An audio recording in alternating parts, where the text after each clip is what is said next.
आज बहुत important thing that is infinitive, और मैंने आपको बताया भी था जिरन भी काम करता है नाउन का और इन्फिनेटिव भी काम करता है नाउन का, बट जिरन काम करता है आईएनजी फॉर्म में और इन्फिनेटिव काम करता है 2+V1। और दो तरह के इन्फिनेटिव होते हैं, ठीक है, एक तो नॉर्मल इन्फिनेटिव है और एक होता है बेयर इन्फिनेटिव।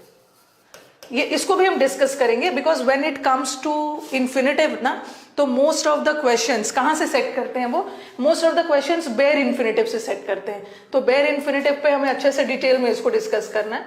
बेयर इन्फिनेटिव का मतलब क्या होता है, इन्फिनेटिव विदाउट टू। तो इन्फिनेटिव का काम तो कर रहा है बट उसमें टू नहीं है।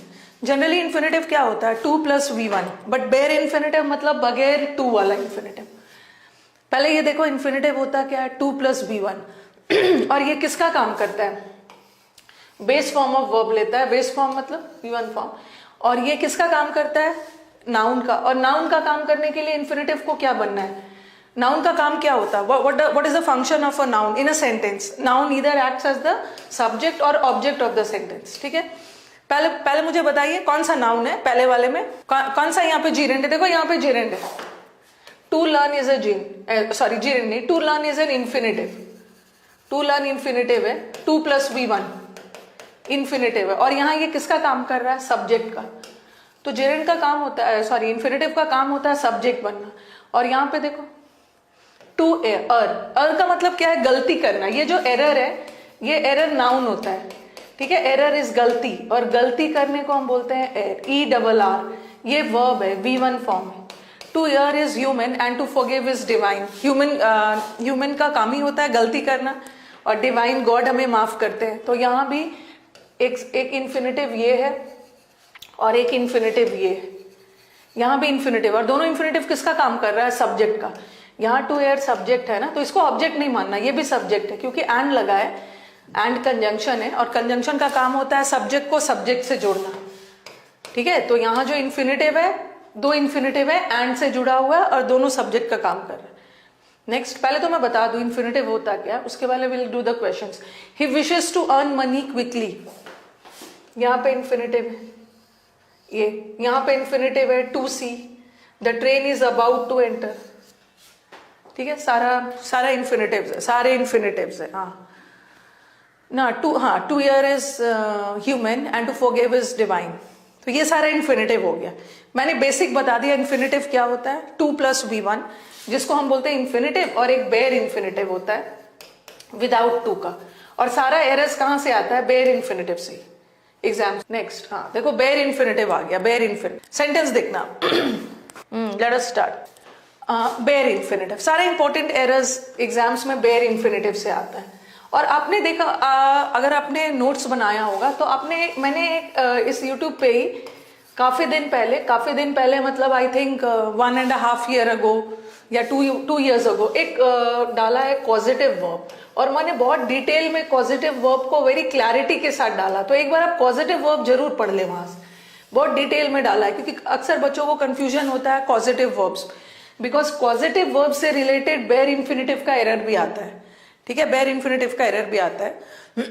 यस आदित्य, बेयर इन्फिनेटिव का मतलब होता है इन्फिनेटिव का सेंस तो दे रहा है बट उसमें टू नहीं लगेगा, ठीक है, उसमें टू नहीं रहेगा।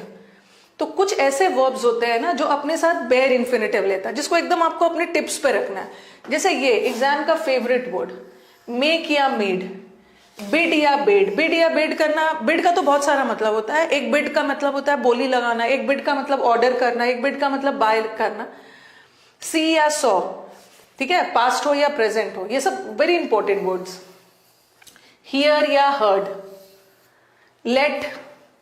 लेट वर्ब है, but, than, except, would, rather, sooner than, जिसमें से ये सारे वर्ड्स बहुत इंपॉर्टेंट। एक तो बिड बेड है, सी सॉ हर्ड है, और लेट बट भी इंपॉर्टेंट है। ये सारे वर्ड्स बहुत इंपॉर्टेंट है। ऐसा नहीं है कि मैंने बुक्स का सहारा लेके छाप दिया है। होता क्या है ना कि बहुत सारे वर्ड्स एक साथ दे देने से आप कंफ्यूज हो जाते हो, याद भी नहीं रहता है। तो आपके एग्जाम्स में अगर आप प्रीवियस पेपर देखोगे ना, तो ये मेन है, यहाँ इतना कर लोगे आपका काम हो जाएगा। इट्स नॉट दैट कि मैं यहाँ से यहाँ तक लेके छाप दूं और आपको पता चला कि उसमें से कितना भूल गए हो। तो बी वेरी प्रिसाइज, जो एग्जाम्स में आता है वो सब याद रखो। चलो, ये सारे वर्ड्स अपने साथ बेयर इन्फिनेटिव्स लेता है, ठीक है। हाँ, ये सारे वर्ड्स अपने साथ बेयर इन्फिनिटिव्स लेता है। Yes, causative verbs Gaurav Bhatia available. आप प्लेलिस्ट पे जाना, ठीक है, प्लेलिस्ट पे जाना, आपको पॉजिटिव वर्ब का बहुत डिटेल में वीडियो मिल जाएगा and in a very lucid way, very clarity के साथ मैंने एक्सप्लेन किया है, क्योंकि पॉजिटिव वर्ब से रिलेटेड बेयर इन्फिनिटिव का एरर भी आता है और एक्टिव पैसिव का भी एरर रहता है, तो मैंने दोनों को जोड़ के समझाया। ओके, अब देखो इससे क्वेश्चन कैसा आता है। ये सारे वर्ड्स अपने साथ मेक या मेड, बिड या बेड, सी या सॉ, ये हमेशा अपने साथ बेयर इन्फिनिटिव लेता है। एग्जाम में क्या करके देंगे, आपको 2 + V1 लगा के दे देंगे, बट ये 2 + V1 वाला इन्फिनिटिव नहीं लेता है, ये अकेला V1 लेता है, bare without to all. Next, अब देखो इससे क्वेश्चन कैसा है। I ordered him to do the work. देखो, ऑर्डर का मतलब भी होता है ऑर्डर देना, आज्ञा करना, और बेड का मतलब भी होता है ऑर्डर देना। आई बेड हिम, बेड का मतलब भी होता है ऑर्डर करना। अब मुझे बताओ कि दोनों में से कौन सा करेक्ट है, ए और बी में कौन सा करेक्ट है, कौन सा करेक्ट है? चलिए बताइए। सेशंस अच्छे लग रहे हैं, लाइक करते जाना। कौन सा करेक्ट है? ए करेक्ट है। यस, ए इज करेक्ट, क्योंकि ऑर्डर का मतलब भी होता है ऑर्डर करना और बेड का मतलब भी होता है आज्ञा देना। Bed also means the same thing, but the only difference is कि ऑर्डर वर्ड अपने साथ टू के साथ वाला इन्फिनिटिव लेता है। बट व्हाट डिड आई से प्रायर टू दिस कि बेड वर्ड अपने साथ इन्फिनिटिव लेता है, बट बेयर वाला मतलब ये हटे। ये अभी मैंने देखा, किसी स्टूडेंट ने क्वेश्चन भेजा था, नॉट लास्ट ईयर, उससे पहले, कि कोई राजस्थान स्टेट लेवल का एग्जाम था, तो वहां पे ये आया था, ऐसा था, I dash him do the work. मैंने उसको काम करने के लिए ऑर्डर किया और ऑप्शन में ऑर्डर्ड भी था और ऑप्शन में बेड भी था, और दोनों का मतलब सेम होता है। बट आगे जाके देखो क्या है, यहाँ पे डू है और ये डू क्या है, बेयर इन्फिनिटिव है, बगैर टू का है, बगैर टू का है मतलब बेड लगाओ। अगर टू होता ना तब हम ऑर्डर्ड लगाते। तो this is the difference between ordered and bed, otherwise the meaning of both the words same है। अभी तो मैंने बोला कि बेड वर्ड अपने साथ बेयर इन्फिनिटिव, क्योंकि ये भी क्वेश्चन आ सकता है। कई बार क्या होता है, बच्चे अपने दिमाग में फिक्स कर लेते हैं कि मैम ने तो पढ़ाया है कि बेड वर्ड अपने साथ बेयर वाला इन्फिनिटिव लेता है, टू नहीं लेता है। लेकिन यहाँ बेड वर्ड अपने साथ टू वाला इन्फिनिटिव लिया है, फिर भी दिस इज करेक्ट। वाई? फिर भी दिस इज करेक्ट, वाई? हाँ, तो ऑर्डर्ड ट्रांजिटिव वर्ब है, तो ट्रांजिटिव वर्ब है तो बेड भी तो ट्रांजिटिव वर्ब है। ट्रांजिटिव वर्ब का मतलब क्या होता है, अपने साथ एक ऑब्जेक्ट लेता है, तो लिया तो है, और यहां भी बेड भी लिया है। हाँ, चलो बताओ, आंसर बताइए। यस, बेड वर्ड, ठीक है, bade word takes bare infinitive. ये चीज और अटैच करना है, because many times in the exams ना the students they get confuse, because at one corner of their mind they have कि बेड वर्ड तो अपने साथ बगैर टू वाला लेता है, बट कभी कभी टू के साथ वाला आ गया, उसको एरर कर देते, बट दिस इज करेक्ट। तो आपको थोड़ा सा याद रखना है कि बेड वर्ड, ठीक है, बेड वर्ड अपने साथ बेयर इन्फिनिटिव बेड वर्ड अपने साथ बेयर वाला इन्फिनिटिव कब लेता है, जब सेंटेंस एक्टिव में जा रहा है। ये सेंटेंस एक्टिव में जा रहा है, ठीक है, ये वाला, लेकिन ये तो पैसिव में जा रहा है ना, तो पैसिव में बेड वर्ड अपने साथ बेयर ना लेके टू के साथ ले सकते हैं, टू के साथ वाला, ठीक है। चलिए नेक्स्ट वाला, मेनी अ टाइम्स भी होता है, many a time is also correct, many a times is also correct, both of them are correct. Next वाला, the cruel lady made her servant to do all the household chores. Cruel ladies ने अपने servant से घर का सारा रोज वाला काम करवाया। आंसर बताना। मेनी अ टाइम्स भी होता है, फ्रेज है, आपके दिमाग में आएगा ना कि मैम मेनी के साथ तो सिंगुलर लगना चाहिए, बट टाइम्स भी ऑल्सो करेक्ट है। चलो बताओ। हाँ, द क्रूएल लेडी ने अपने सर्वेंट से सारा काम करवाया। एरर किसमें है? अभी मैंने यहाँ पे लास्ट में लिखा था ना, ये देखो, ये सब वर्ड याद रखना है। Make word, bed word, bid word, bed word, ये सारे अपने साथ बेयर इन्फिनिटिव लेता है, बट कब? ये बेयर इन्फिनिटिव तभी लेगा जब सेंटेंस एक्टिव में रहे। लेकिन अगर हमारा वाक्य पैसिव में जा रहा है ना, तो टू के साथ वाला ले सकता है। तो यहाँ पे वही एरर है, क्रूएल लेडी ने सर्वेंट से काम करवाया, तो यहाँ पे टू नहीं लगेगा, क्योंकि ये सेंटेंस एक्टिव में जा रहा है, ठीक है, एक्टिव में जा रहा है। पैसिव में रहता तो is am are plus third form होता, तो यहाँ टू नहीं लगेगा। बट ये वाला देखो, वॉज के बाद V3 आ गया, सेंटेंस पैसिव जा रहा है, पैसिव में टू के साथ वाला लेगा, बट एक्टिव में बेयर लेगा, बेयर लेगा, बेयर। ओके, चलो एक बार मुझे रिस्पॉन्ड कर दो, एक बार मुझे रिस्पॉन्ड कर दो, तब आगे बढ़ते हैं। ये तो मैंने अभी मेक और मेड और बिड और बेड किया, ये मैंने अलग से इसलिए किया क्योंकि इससे रिलेटेड एग्जाम्स में बहुत सारे एरर्स आते हैं। Now should be move to the next part. I bade him do the work. Yes, I bade him to do the work नहीं होगा, I bade him do the work. आगे बढ़े, next वाला। हाँ, I let him to enter the room. चलो answer बताओ। I let him, मैंने let I let him enter the room.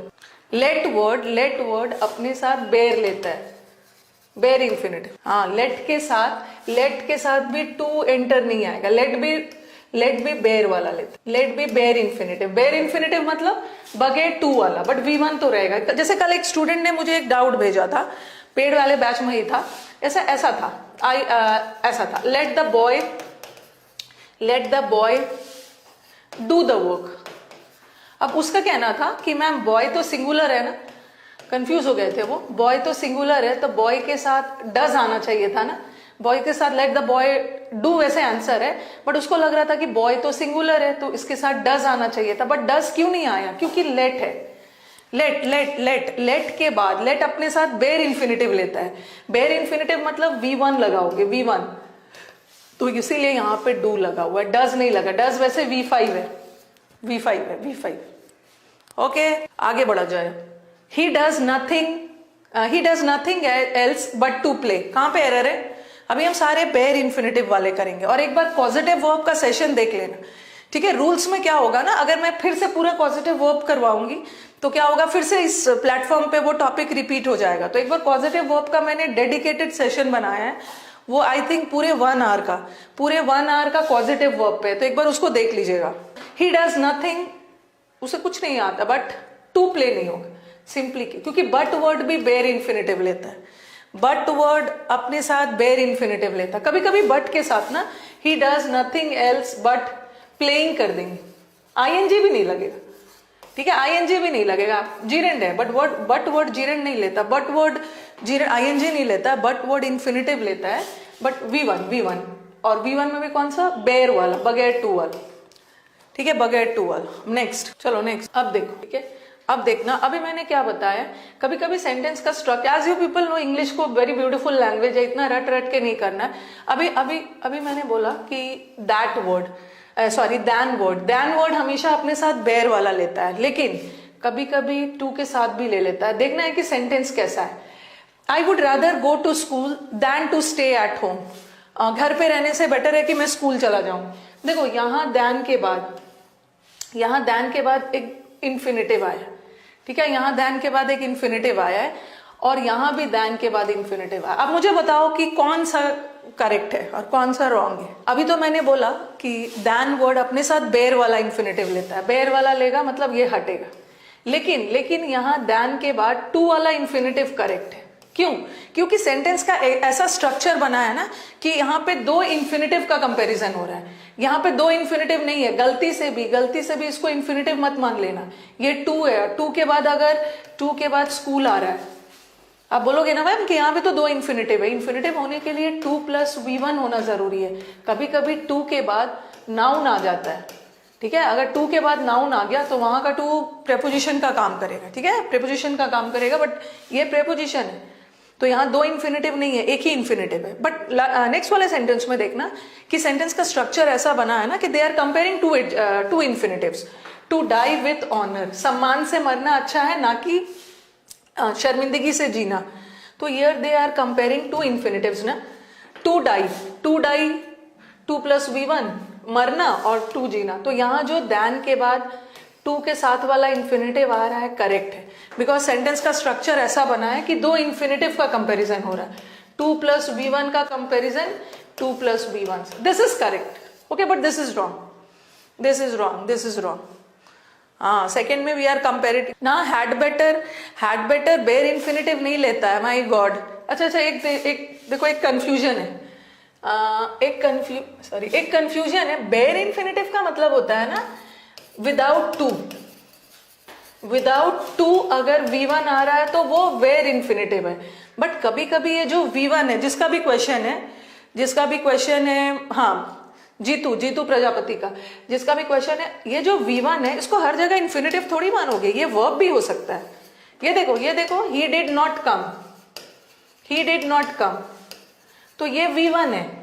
But इस V1 को इन्फिनेटिव थोड़ी मानोगे, ऐसा थोड़ी है कि जहां भी अकेला V1 लगा है तो वो बेयर इन्फिनेटिव है।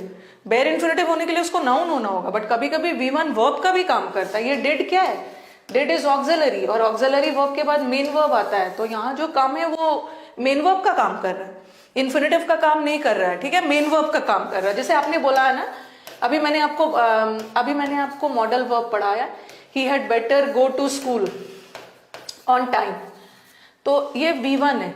क्या मैं इस V1 को, उनका कहना है कि मैम हैड बेटर भी तो बेयर इन्फिनेटिव लेता है, हैड बेटर मॉडल वर्ब है, ठीक है, ये मैंने आपको पढ़ा दिया है। हैड बेटर मॉडल वर्ब है, और मॉडल वर्ब्स और ऑक्सिलरी वर्ब्स, और ऑक्सिलरी के बाद इन्फिनेटिव थोड़ी आता है, ऑक्सिलरी के बाद एक मेन वर्ब आएगा जो V1 फॉर्म में रहेगा। ये V1 है, बट ये बेयर इन्फिनेटिव नहीं है, ठीक है, बेयर इन्फिनेटिव नहीं है। ओके, ये मैंने इसलिए अलग अलग लिया है ना, क्योंकि मैं तो अक्सर आपके साथ प्रैक्टिस सेशन करवा रही हूँ, तो प्रैक्टिस सेशन से ही मुझे पता चल जाता है, जो प्रैक्टिस बैचेस होते हैं, कि बच्चा पढ़ने के बाद भी हमारे स्टूडेंट्स क्यों इतना कंफ्यूज है। और कभी कभी हम टीचर्स आपको एक फिक्स रूल बता देते हैं, इसके साथ ये होगा, मेड के साथ बेयर लगाना, और स्टूडेंट्स ने तो अपने दिमाग में बैठा लिया, बट कभी कभी मेड के साथ 2+V1 भी आ जाता है जब सेंटेंस पैसिव में जा रहा है। अब ये आपने देख लिया, अब आ जाओ हेल्प वर्ड देखो, I helped her to do the work, और I helped her do the work. अब मुझे बताओ, मैंने नोट डाल के क्यों अलग अलग लिखा है, क्योंकि ये सब एग्जाम्स का फेवरेट है। अगर जो प्रीवियस पेपर बनाते होंगे वो समझेंगे इस चीज को। यस, चलो बताओ, बेयर इन्फिनेटिव का मतलब है ना कि विदाउट टू वाला इन्फिनेटिव, बट काम कर रहा है नाउन का। चलो अब मुझे बताओ, दोनों में से कौन सा करेक्ट है। अब अभी मैंने आपको क्या बताया कि दैन के साथ देख रहे हो, कभी बेयर लग भी रहा था और कभी टू के साथ वाला भी लग रहा था। अगर सेंटेंस का कंस्ट्रक्शन ऐसा है ना कि पहला वाला वर्ड 2+V1 से स्टार्ट हुआ, तो अब बाद में भी 2+V1 लग सकता है, ठीक है। चलो अब बताओ, I helped her do the work. Newspaper में ऐसे वर्ड्स आपको मिल जाते हैं, which one is correct, answer दीजिए। Both are correct, yes, both of them are correct, दोनों करेक्ट है, दोनों करेक्ट है। तो इससे आपने क्या सीखा कि हेल्प वर्ड हो, हेल्प हो या हेल्प्ड हो, पास्ट हो या प्रेजेंट हो, हेल्प वर्ड अपने साथ 2+V1 वाला इन्फिनेटिव भी लेता है और बेयर भी लेता है, दोनों लेता है। क्योंकि कई बार खास करके बैंकिंग का जो स्पॉटिंग एरर्स आता है ना, वो डायरेक्टली न्यूज़पेपर से वर्ड उठा लेते हैं, ठीक है, न्यूज़पेपर से डायरेक्टली सेंटेंस उठा देते हैं, वहीं पे एरर डाल देते हैं। सपोज ये वर्ड आ गया, आई helped him, I helped her do the work. अब स्टूडेंट्स इसको क्या समझेंगे कि यहाँ पे एरर है, आपको लगेगा कि बोलने में अच्छा नहीं लग रहा, आई helped her do the work गलत है, आप टू डू लगाने की कोशिश करोगे। वैसे आपने टू डू भी लगा दिया तो वो भी गलत नहीं है, बट डू भी था, बगैर टू के साथ था, बेयर भी था, वो भी सही है। तो इन अ नटशेल हेल्प के साथ हम बेयर वाला भी लगा सकते हैं, 2+V1 भी लगा सकते हैं, 2+V1 भी लगा, both of them are correct, both of them are correct. Next C वाला देख लो, सी हो या सॉ, पास्ट हो या प्रेजेंट हो, उससे कोई फर्क नहीं पड़ेगा, कॉन्सेप्ट पे कोई फर्क नहीं पड़ेगा, बट टेंस बदलेगा। चलो, आई saw her do the work, I saw her to do the work and I saw her doing the work. I am paid student. तो you are my smart student. In a nutshell, in a nutshell का मतलब होता है संक्षिप्त में, in short, nutshell का मतलब होता है संक्षिप्त में। चलो अब मुझे बताओ कौन सा करेक्ट है। एक ये वाला I saw, ये वाला गलत है, बट ये वाला करेक्ट है, और ये भी करेक्ट है, बता रही हूँ। जैसे हेल्प वर्ड है, ऊपर वाला में मैंने ये सब याद रखना है, हेल्प वर्ड अपने साथ 2+V1 भी लेता है और बेयर भी लेता है, बगैर टू का भी लेता है, बेयर वाला भी। लेकिन सॉ वर्ड कभी भी अपने साथ 2+V1 वाला नहीं लेता। सी या saw, I saw her to do the work नहीं होगा, गलत है, I saw her to do the work. तो हेल्प और सॉ में क्या डिफरेंस है कि सॉ या सी वर्ड हमेशा अपने साथ बेयर वाला लेता है, विदाउट टू वाला, ठीक है, विदाउट टू वाला, बट ये तो दोनों लेता है, नेक्स्ट, ये तो इन्फिनेटिव था, ठीक है, ये इन्फिनेटिव था। और एकदम कंफ्यूज मत होना, क्योंकि V1 अलग है। कभी कभी ये जो V1 है ना, ये वर्ब का काम करता है, ठीक है, और कभी कभी ये जो V1 है, ये बेयर इन्फिनेटिव का काम करता है। और यहाँ जो मैंने V1 लगाया, क्या ये वर्ब है? इसको गलती से भी वर्ब मत समझना, वर्ब तो हमारा सॉ है। ये जो V1 है या तो वर्ब होगा या तो बेयर इन्फिनेटिव होगा, लेकिन ये हमारा वर्ब तो ये आ गया, आई सॉ व्हाट, हर को काम करते हुए देखा, तो ये डू बेयर इन्फिनेटिव है, बेयर। और ये जो है I saw her doing the work, चलो यहाँ तो इन्फिनेटिव का सवाल ही नहीं है, ठीक है, यहाँ तो इन्फिनेटिव का सवाल ही नहीं है, यहाँ तो मैंने कुछ और ही डाल दिया है। सी वर्ड अपने साथ बेयर वाला नहीं लेके, सॉरी टू वाला ना लेके ये लेता है बेयर वाला। अब ये भी करेक्ट है, बट यहाँ ये इन्फिनेटिव नहीं है, ये क्या है, ये क्या है मुझे बताना। हाँ मैं सी वाला क्लियर कर रही हूँ, ये क्या है, हेल्प हेल्पिंग तब लेता है ना जब वो मेन वर्ब का काम करे। मेन वर्ब का काम करेगा तो हेल्पिंग करोगे। अभी तो मैं बेयर इन्फिनेटिव की बात कर रही हूँ, infinitive is B1। Very good very good. मैंने उसको काम करते हुए देखा, और मैंने आपको लास्ट क्लास बताया था, ये जो वर्ब का ING फॉर्म होता है, या तो वो मेन वर्ब होगा, या तो जेरेंड होगा, या तो प्रेजेंट पार्टिसिपल होगा। लास्ट क्लास बिल्कुल अच्छे से रिवाइज करना है, क्योंकि पास्ट पार्टिसिपल तो नहीं होता है, क्योंकि पास्ट पार्टिसिपल ING फॉर्म में नहीं होता है। यही तीनों में से होगा ना। मेन वर्ब तो हो नहीं सकता है, क्योंकि मेन वर्ब तो 100 आ गया, गलत। जीरेंड ये हो नहीं सकता है, क्योंकि जीरेंड होने के लिए उसको सब्जेक्ट या ऑब्जेक्ट बनना होगा। तो ये सब्जेक्ट है और ये ऑब्जेक्ट है, हमें सब्जेक्ट मिल गया, ऑब्जेक्ट मिल गया, इसका मतलब ये जीरेंड भी नहीं। ये क्या है, प्रेजेंट पार्टिसिपल। मैंने उसको काम करते हुए देखा, हुए का सेंस आ रहा है। हर की विशेषता बता रही, हर को क्या करते हुए देखा, काम करते हुए। हर की विशेषता बताई जा रही है, एडजेक्टिव है, साथ में ING भी है, मतलब प्रेजेंट पार्टिसिपल है, प्रेजेंट पार्टिसिपल। तो व्हाट आई मीन टू से कि सी वर्ड अपने साथ प्रेजेंट पार्टिसिपल भी ले सकता है, ठीक है। लेकिन सी वर्ड अगर इन्फिनेटिव लेगा तो कौन वाला लेगा, बेयर वाला, बगैर टू वाला। बट हेल्प तो दोनों ले सकता है, हेल्प दोनों ले सकता है। ये सब बहुत इंपॉर्टेंट क्वेश्चंस है। प्रीवियस पेपर बनाओगे ना तो यू विल सी कि आपको सारा ऐसा वाला क्वेश्चंस मिलने वाला है। ओके हाँ, हुए का सेंस आ रहा है, वेरी गुड। हुए का कहाँ पे आपको सीइंग दिख रहा है अभी मुझे, अच्छा मुझे बताने दे, एक मिनट मैं उसको भी डील करूंगी, मुझे टाइम दीजिए नितेश। अगर सीइंग कभी कभी जीरेंड का काम कर रहा है तो उसका ING आता है, अगर सीइंग मेन वर्ब का काम कर रहा है उसका ING नहीं आता। ये भी मैंने रखा हुआ है लास्ट स्लाइड में। Okay Nitesh, last slide. जितने कंफ्यूजन है डाउट से बताइए, और ये तो बहुत बहुत इंपॉर्टेंट, वेरी वेरी इंपॉर्टेंट कर लेना, और वैसे स्टार बना लेना, 4-5 स्टार।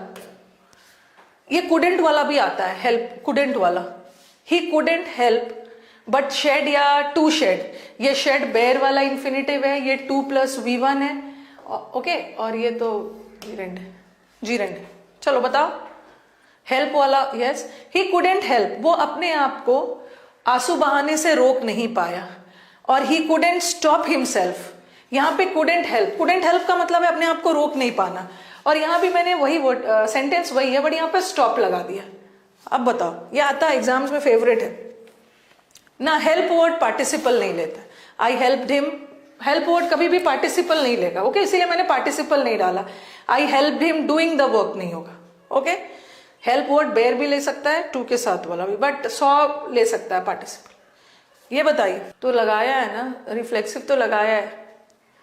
अच्छा फोबिया था आपकी क्लास से, सीख जाओगे, थोड़ा सा मन लगाओगे सीख जाओगे। ही कुडेंट हेल्प बट, ये देखो अभी मैंने क्या बताया, मैंने बताया था ना कि बट के बाद इन्फिनेटिव आता है। बट के बाद एक सेंटेंस दिया था, he doesn't like anything but play होगा, प्लेइंग। बट के बाद ING तो कभी होगा नहीं, बट के बाद ING कभी आता ही नहीं है, तो गलती से भी ये तो होगा नहीं। और बट के बाद देखो ये क्या है, ये 2 + V1 वाला इन्फिनेटिव है, और ये बेयर वाला है। कभी कभी हम लोग को रॉन्ग बोलने की हैबिट हो जाती है ना, रॉन्ग क्या, हम बोलते समय उतना इन्फिनेटिव वगैरह पे ध्यान नहीं देते, बट यहाँ तो हमें नंबर चाहिए, तो बच नहीं सकते, रॉन्ग बोलोगे नंबर कटेगा। चलो बताओ, स्टेनो भी है, सब स्टेनो में भी आता है, स्टेनो का अलग से पेपर सेट नहीं है कि अलग से। चलो बताओ, हाँ ही बट वर्ड अपने साथ बेयर वाला इन्फिनेटिव लेता है, टू वाला नहीं लेता है, बेयर वाला लेता है, और ING तो लेता ही नहीं। अब देखो यहाँ पे ये क्या है, फ्रॉम, स्टॉप फ्रॉम। फ्रॉम क्या है, व्हाट इज फ्रॉम। मैंने दोनों सेंटेंस में बात मैं एक ही जगह बोल रही हूँ, बट थोड़ा सा स्ट्रक्चर बदला है। फ्रॉम क्या है from, from is a preposition, ठीक है। और प्रेपोजिशन के साथ क्या आता है, नाउन आता है, और वर्ब को नाउन बनाने के लिए उसमें ING लगा दो, वर्ब में ING लग जाएगा, वो नाउन बन जाएगा, जेरेंड बन जाएगा। तो यहाँ पे फ्रॉम आ गया है ना, तो यहाँ ING डाल। और याद रखना है कि आप बोलोगे कि मैम फ्रॉम तो फ्रॉम प्रेपोजिशन है, और प्रेपोजिशन के बाद तो नाउन आता है, और आप बोलोगे कि मैम नाउन तो इन्फिनेटिव भी होता है, और नाउन तो जीरेंड भी होता है, जीरेंड भी तो नाउन ही होता है, और इन्फिनेटिव भी तो नाउन ही होता है। लेकिन याद रखना है कि प्रेपोजिशन के बाद, ठीक है, नाउन आता है, बट कौन वाला, जीरेंड वाला, इन्फिनेटिव नहीं आएगा, जीरन जीरन जीरन जीरन। ओके